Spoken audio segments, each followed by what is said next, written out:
ബഹുമാനപ്പെട്ട ഉസ്താദുമാരെ, എൻ്റെ പ്രിയപ്പെട്ട കൂട്ടുകാരെ, എല്ലാവർക്കും എൻ്റെ ഹൃദയം നിറഞ്ഞ നബിദിനാശംസകൾ.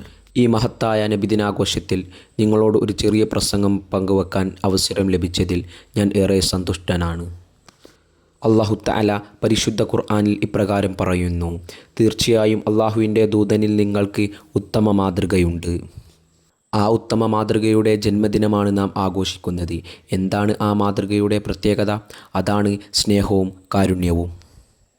ഒന്നാമതായി അള്ളാഹുവിനോടുള്ള സ്നേഹവും അനുസരണയും. ഒരിക്കൽ ആയിഷ ബീവി റളിയല്ലാഹു അൻഹ ചോദിച്ചു: അങ്ങേക്ക് മുൻകഴിഞ്ഞതും വരാനിരിക്കുന്നതുമായ പാപങ്ങൾ പുറത്തു തന്നിട്ടും പിന്നെന്തിന് അങ്ങ് രാത്രി മുഴുവൻ നിസ്കരിച്ച് പ്രയാസപ്പെടുന്നു?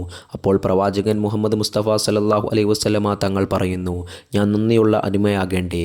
ഇതാണ് നമുക്കുള്ള പാഠം. അള്ളാഹുവിൻ്റെ അനുഗ്രഹങ്ങൾക്ക് നന്ദിയുള്ളവനായിരിക്കുക. രണ്ടാമതായി മനുഷ്യരോടുള്ള സ്നേഹവും കാരുണ്യവും. പ്രവാചകൻ സല്ലല്ലാഹു അലൈഹി വസല്ലമ തങ്ങൾ പറയുന്നു: നിങ്ങളുടെ മുഴുവൻ സ്വന്തക്കാരെക്കാളും എന്നെ പ്രിയപ്പെട്ടവനായി കരുതിയാൽ മാത്രമേ നിങ്ങൾ പൂർണ്ണ വിശ്വാസിയാകുകയുള്ളൂ.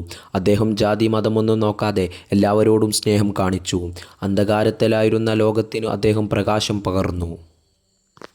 ഈ നബിദിനത്തിൽ പ്രവാചകൻ്റെ സ്നേഹവും കാരുണ്യവും നമുക്ക് ജീവിതത്തിൽ പകർത്താൻ നമുക്ക് ശ്രമിക്കാം. അള്ളാഹുവിനോട് നന്ദിയുള്ളവരായിരിക്കാം, സഹോദരങ്ങളോട് സ്നേഹമുള്ളവരായിരിക്കാം. അതാണ് യഥാർത്ഥ നബിദിനാഘോഷം. അല്ലാഹു തആല നമുക്കെല്ലാവർക്കും പ്രവാചകൻ്റെ അനുഗാമികളാകാനുള്ള തൗഫീക്ക് നൽകട്ടെ. ആമീൻ. ഇത്രയും പറഞ്ഞുകൊണ്ട് ഞാൻ എൻ്റെ പ്രസംഗം ഇവിടെ അവസാനിപ്പിക്കുകയാണ്. വആഖിറു ദഅ്വാനാ അനിൽ ഹംദുലില്ലാഹി റബ്ബിൽ ആലമീൻ. അസ്സലാമു അലൈക്കും വറഹ്മത്തുള്ളാഹി തആല വബറകാതുഹു.